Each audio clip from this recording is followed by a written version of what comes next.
వాళ్ళు పోటీ చేయడం జరిగింది. జనసేన 2 పార్లమెంటు స్థానాల్లో గెలవబోతా ఉంది. అలాగే అసెంబ్లీ స్థానాల్లో పిఠాపురం నుండి పోటీ చేసినటువంటి జనసేన పార్టీ వ్యవస్థాపక అధ్యక్షులు శ్రీ పవన్ కళ్యాణ్ గారు భారీ మెజార్టీతో గెలవబోతా ఉన్నారు. అలాగే ఆ పార్టీలో మరొక ముఖ్య నాయకుడైనటువంటి శ్రీ నాదెండ్ల మనోహర్ గారు గుంటూరు జిల్లా తెనాలి నుండి గెలవబోతా ఉన్నారు. తర్వాత తెలుగుదేశం పార్టీ విషయానికి వస్తే, తెలుగుదేశం పార్టీ అధ్యక్షులు రాష్ట్ర మాజీ ముఖ్యమంత్రి నారా చంద్రబాబు నాయుడు గారు కుప్పం నియోజకవర్గం నుండి భారీ మెజార్టీతో గెలవబోతా ఉన్నారు.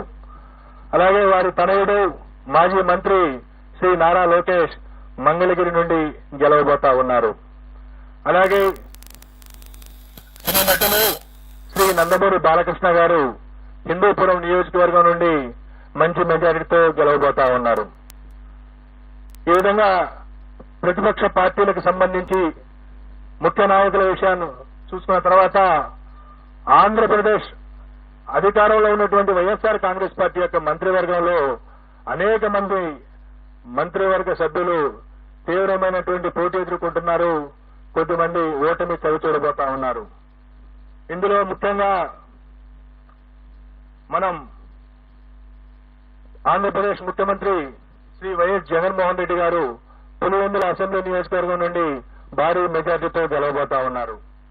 అలాగే సిదిరి అప్పలరాజు గారు ప్రస్తుత మంత్రి పలాస నుండి ఓటమి చవిచూడబోతా ఉన్నారు. అలాగే ధర్మాన ప్రసాదరావు గారు శ్రీకాకుళం అసెంబ్లీ నియోజకవర్గం నుండి వారు గట్టి పోటీ ఎదుర్కోబోతున్నారు. నేను ఎక్కడైతే గట్టి పోటీ అని సంబోధిస్తానో అక్కడ మా మార్జిన్ ఆఫ్ ఎర్రర్ ఏదైతే ఉంటుందో +or-3% కు లోబడి ఫలితం ఉండే అవకాశం ఉంటుంది. కాబట్టి +or-3% ఉన్న దగ్గర నేను గట్టి పోటీ అని సంబోధించడం జరుగుతుంది. అలాగే పీడిక రాజన్న దొర సాలూరు అసెంబ్లీ నియోజకవర్గం నుండి గెలుపొందబోతా ఉన్నారు. అలాగే బొత్స సత్యనారాయణ గారు ప్రస్తుత మంత్రి మాజీ పిసిసి అధ్యక్షులు చీపురుపల్లి అసెంబ్లీ నియోజకవర్గం నుండి మంచి మెజారిటీతో గెలుపొందబోతా ఉన్నారు. అలాగే గుడివాడ అమర్నాథ్ గారు రాష్ట్ర ఐటీ శాఖ మంత్రులు గుడివాడ అమర్నాథ్ గారు గతంలో అనకాపల్లి నుండి ప్రాతినిధ్యం వహించారు. ప్రస్తుతం గాజువాక నుండి పోటీ చేస్తున్నారు. వారు ఓటమి చవిచూడబోతా ఉన్నారు. అలాగే పినిపే విశ్వరూప్ గారు వారు అమలాపురం శాసనసభ నుండి పోటీ చేస్తున్నారు. వారు గెలవబోతా ఉన్నారు. అలాగే కారుమూరి నాగేశ్వరరావు గారు వారు తణుకు నుండి ప్రాతినిధ్యం వహిస్తా ఉన్నారు. వారు రాష్ట్ర మంత్రి. వారు ఓటమి చవిచూడబోతా ఉన్నారు. అలాగే చెల్లుబోయిన వేణుగోపాల్ గారు రాజమండ్రి రూరల్ నుండి ప్రాతినిధ్యం వహిస్తా ఉన్నారు. మంత్రి. వారు కూడా ఓటమి చవిచూడబోతా ఉన్నారు. దాడిశెట్టి రాజా వారు తుని అసెంబ్లీ నియోజకవర్గం నుండి ప్రాతినిధ్యం వహిస్తా ఉన్నారు. వారు గెలవబోతా ఉన్నారు. అలాగే కొట్టు సత్యనారాయణ రాష్ట్ర దేవాదాయ ధర్మాదాయ శాఖ మంత్రులు వారు తాడేపల్లిగూడెం నుండి వారు పోటీ చేసి ఉన్నారు. వారు ఓటమి చవిచూడబోతా ఉన్నారు. అలాగే శ్రీమతి తానేటి వనిత ప్రస్తుత ఆంధ్రప్రదేశ్ యొక్క హోంశాఖ మంత్రులు వారు గోపాలపురం నుండి గెలవబోతా ఉన్నారు స్వల్ప ఆధిక్యతతో. అలాగే జోగి రమేష్ గారు ప్రస్తుత రాష్ట్ర మంత్రి. వారు పెనమలూరు నియోజకవర్గం నుండి గతంలో పెడన నియోజకవర్గం నుండి శాసనసభ్యులుగా ఉన్నారు. ఈ ఎన్నికల కోసం పెనమలూరు నుండి పోటీ చేశారు. వారు గట్టి పోటీ ఎదుర్కొనబోతా ఉన్నారు. అలాగే అంబటి రాంబాబు గారు గుంటూరు జిల్లా ఇప్పటి పల్నాడు జిల్లా సత్తెనపల్లి నియోజకవర్గం నుండి ప్రాతినిధ్యం వహిస్తున్నారు. రాష్ట్ర జలవనరుల శాఖ మంత్రులు.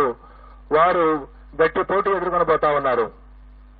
అలాగే శ్రీమతి విడుదల రజని గతంలో చిలకలూరుపేట నియోజకవర్గం నుండి ప్రాతినిధ్యం వహించారు. ప్రస్తుతం గుంటూరు పశ్చిమ నియోజకవర్గం నుండి పోటీ చేస్తున్నారు. వారు గట్టి పోటీ ఎదుర్కొంటున్నారు. స్వల్ప తేడాతో ఓటమి చవిచూసే అవకాశం ఉంది.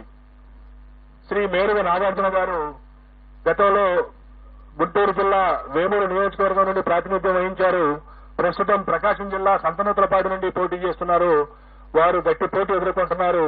వారు స్వల్ప ఆధిక్యతతో గెలిచేటువంటి అవకాశం ఉంది.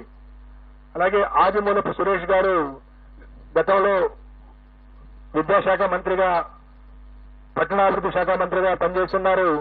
వారు ప్రస్తుతం కొండేపి అనేటువంటి నియోజకవర్గం నుండి పోటీ చేస్తున్నారు. వారు స్వల్ప ఓట్ల తేడాతో ఓటమి చవిచూసే అవకాశం ఉంది. అలాగే కాకాని గోవర్ధన్ రెడ్డి గారు ప్రస్తుత రాష్ట్ర వ్యవసాయ శాఖ మంత్రులు సర్వేపల్లి నుండి పోటీ చేస్తా ఉన్నారు. వారు గెలిచేటువంటి అవకాశం ఉన్నది. అలాగే బుగ్గన రాజేంద్రనాథ్ రెడ్డి గారు ఆర్థిక శాఖ మంత్రులు వారు కర్నూలు జిల్లా డోన్ నుండి ప్రాతినిధ్యం వహిస్తా ఉన్నారు. వారు గెలిచే అవకాశం ఉన్నది. అలాగే కె అహ్మద్ బాషా గారు రాష్ట్ర ఉప ముఖ్యమంత్రి కడప అసెంబ్లీ నియోజకవర్గం నుండి పోటీ చేస్తా ఉన్నారు. వారు ఈ ఎన్నికల్లో స్వల్ప ఆధిక్యతతో గెలిచే అవకాశం ఉన్నది. శ్రీ పెద్దిరెడ్డి రామచంద్రారెడ్డి గారు సీనియర్ మంత్రివర్యులు పొంగనూరు అసెంబ్లీ స్థానం నుండి ప్రాతినిధ్యం వహిస్తా ఉన్నారు.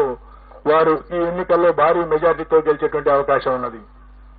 అలాగే శ్రీమతి ఉషశ్రీ చరణ్ అనంతపురం జిల్లా పెనుగొండ నుండి పోటీ చేస్తా ఉన్నారు. వారు అతి స్వల్ప తేడాతో ఓటమి చవిచూసేటువంటి అవకాశం ఉన్నది. అలాగే గుమ్మనూరు జయరాం గారు వారు వైఎస్ఆర్ కాంగ్రెస్ పార్టీ వైఎస్ జగన్మోహన్ రెడ్డి గారి మంత్రివర్గంలో మంత్రిగా ఉంటూ సీట్ల సర్దుబాటులో వైఎస్ఆర్ కాంగ్రెస్ పార్టీ నుండి బయటికి వెళ్లి తెలుగుదేశం పార్టీలో చేరి అనంతపురం జిల్లా గుంతకల్లి నుండి పోటీ చేయడం జరిగింది. తెలుగుదేశం పార్టీ అభ్యర్థిగా వారు గుంతకల్లి నుండి ఓటమి చవి చూడనున్నారు.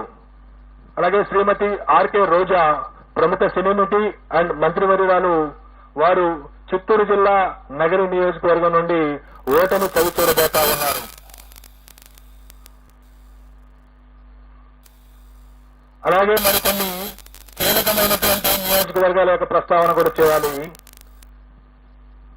అచ్చెన్నాయుడు గారు తెలుగుదేశం పార్టీ యొక్క రాష్ట్ర అధ్యక్షులు, ఆంధ్రప్రదేశ్ అధ్యక్షులు, వారు టెక్కలి నియోజకవర్గం నుండి స్వల్ప ఆధిక్యతతో విజయం సాధించబోతా ఉన్నారు. అలాగే వల్లభనేని వంశీ గత 2 సంవత్సరాలుగా కొన్ని వివాదాల కారణంగా ప్రముఖంగా వార్తల్లో వచ్చిన వ్యక్తి గన్నవరం నుండి శాసనసభ్యుడిగా ప్రాతినిధ్యం వహిస్తా ఉన్నారు.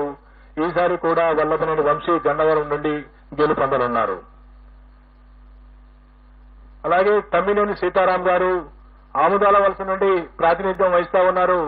వారు ఆంధ్రప్రదేశ్ శాసనసభ స్పీకర్ గా ఉన్నారు. వారు కొద్ది ఓట్ల తేడాతో ఓటమి చవి చూసేటువంటి అవకాశం ఉన్నది.